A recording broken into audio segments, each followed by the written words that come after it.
So my name is Joel Blake. I'm an awarding entrepreneur and speaker and consultant based here in Birmingham, but I wasn't born with a silver spoon.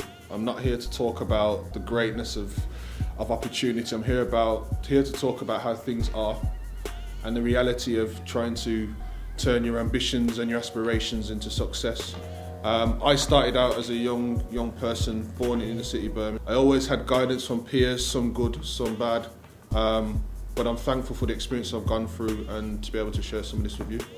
So dear youngers, if I could give a message to my younger self, it would be at a time of real emotional distress for me and what people will probably regard as mental health, which I didn't really recognise it as at the time. Let me give you a bit of an example and a story. A story of a young person who didn't have much confidence, was kind of the geek in school, had the big thick brown national health glasses, was the older brother of the girls and the kind of joker of the mandem, but academically was on point.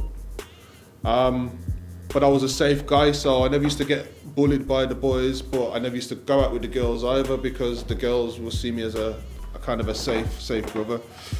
So for me, being that individual person, I grew up having a lack of social skills. But on the face of it, I was putting on the game face, like, yeah, everything's okay. That I could hang around with the bad boys and do all the lingo and have all the swag. But when I go home, I was the person who was looking at himself negatively, who was very introvert, who was very much not believing in his own ability and in fact saying a lot of negativity and stupidity to himself. So all through my teenage years, I had this contrast of being this person that everyone expected me to be when I was outside of the home, but inside of the home I was completely different.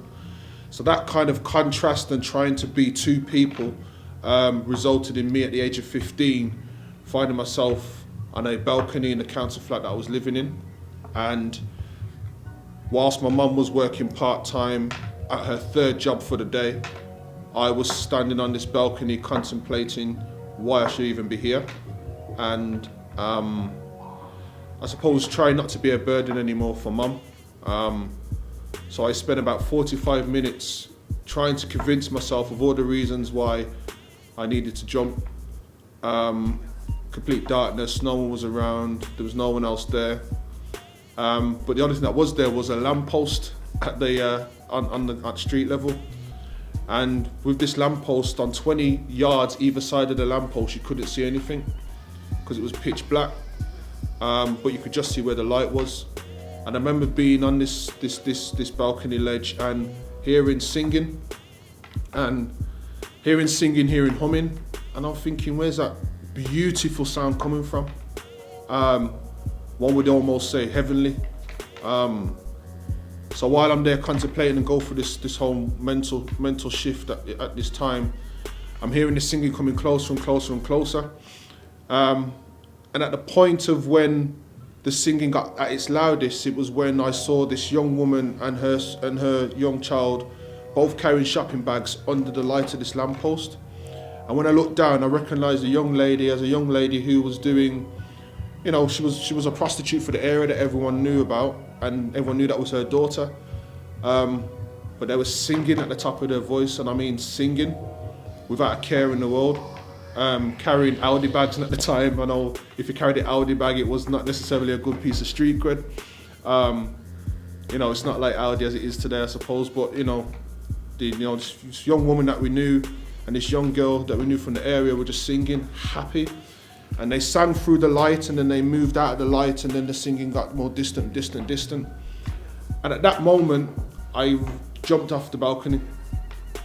But I didn't jump off the balcony, I got off the balcony. Because I made a decision in that moment that if someone who is going through the situation that she's going through in her life with her family can be happy, what have I got to worry about with my struggle? It was about taking responsibility for my own journey, no matter where that journey would end up.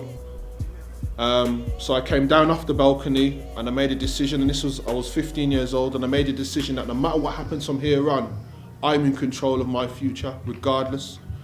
And though I was around circles of people who were involved in things and I was on the edge of things, and a couple of times I was there and getting involved and whatever, I never ever saw that lifestyle as for me, but I certainly knew how the rules of the game were played. So from that perspective, I decided to take the lessons of life and put it into a positive context. So then I moved into volunteer mentoring at Connections, the youth service, as a young mentor for young people from the same areas where we were coming from, using my academic skills, using my life experience to kind of help them to try and see their own talent. Within 4 years of that role, I became the lead mentoring trainer for Birmingham, training people from offices like this to act as mentors for young people in our communities. Then I realised that the system was about numbers, not necessarily quality of service at that time. So I decided to start my first business at the age of 24, basically running a mentoring organisation for young kids at risk of exclusion in school, but coming at them from our angles, just keeping it real with them 100 as much as I possibly could. That grew into a recruitment agency, which then grew to a consultancy service, which I still have to this day, as a CSR, corporate social responsibility and diversity consultant. But within that, my journey has gone into different directions where I've used the positivity of thinking positivity and thinking positive as a person and looking at your whole holistic self to start a business in finance. So in the last 3 years, we've funded over 600 people to start their business across the country, with about £4 million of government funding to do so. So we've changed 600 people's lives by looking at their talent and giving them the resources to do so.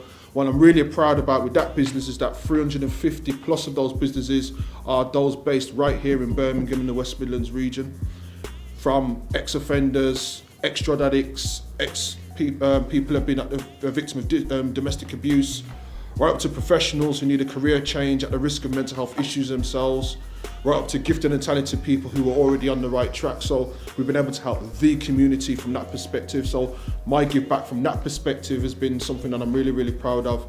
I'm a mentor for many young people in the region, but I'm also learning from other leaders as well, because you always have to be a student of life, because mental health, positive thinking, mindset is around experience and learning. So if I was to give a clear message to my younger self, what I would say is believe in your talent, and if you don't recognize what your talent is, believe in your uniqueness as a human being, because no matter what you go through in life, you are unique, and life will give you the opportunity to find out what your talent is and to find out what your uniqueness is, and it will give you the opportunity to learn and do something with it. But you have to be open to opportunity. You have to be open to seeing how things could be done. You have to be open to change. And I know as young people in our society at the moment, it can be difficult to be open to change. There's pressure, there's conditioning. You're getting told by your parents what to do. You're getting pressured to do certain things, but be open to change. Because the moment you learn how to do that is the moment you'll be able to see that the world is bigger than the environment that you're in. And in fact, the environment that you're in can be the catalyst to help you to get to the positivity that you want to achieve. But you have to be open to change.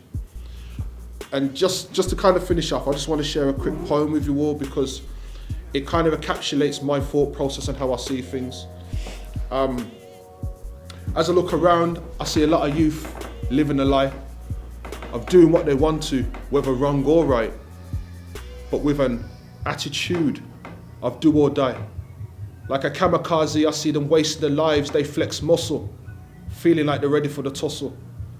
See up and coming youths, many attempted to hustle, holding Glocks to move hot and to sell rocks and pot near the shops and out to inner city blocks. But yeah, I'm gonna take off like a jumbo jet. But let me take a sec to get my thoughts in check. It just makes me angry, makes a man feel vexed, watching so many youths live their life in jest, but I can't stress. I've got to keep my fam kitted. 16, I chose legit, knowing that I had to stick with it, but I keep it real though, it ain't all cricket, cause life can bowl you out when you stand at the wicket. So as I spit it, don't see me as simplistic. I'm just a complex brother who's a little bit gifted. I want to leave a mark, so I'm taking a chance and putting stains in the corporate game that you can't get shifted. Because one thing that you need to understand, that I'm a strong black man with a different kind of plan. Back in the day, certain man made money on the regs and they had so much cake it's like they supplied Greg's. But now I move on a whole new tip, a deeper role model, a deeper spiritual Gone are the days of living in a bed sit, no toys, just a torch and rats I played with and with. One bunk bed and no carpet. 4 families we shared a bathroom with. Now I got my own house, my own whip, 3 companies, 2 kids and 1 chick. But listen, I still remember when my mum used to cry, looking to the sky, she used to ask the Lord why. Dry the eyes when she see me achieving, wearing 3-piece suits cause I'm chairing the meeting. For all the times of the financial grieving, we both shared love, cause that was all we needed. So to my mother from your son, you're protected, and then if it happen, make it happen and done. But to all the youngers, your life ain't fun, and there are many, many hurdles you must overcome. Just believe in yourself and you can't go wrong. Use your heart and your mind, no knife, no gun. And though the roads them are full up of drama, do the right thing, cause there's a bitch called karma. And next time you meet a brother on the street, just give the man a firms rather than peace and love.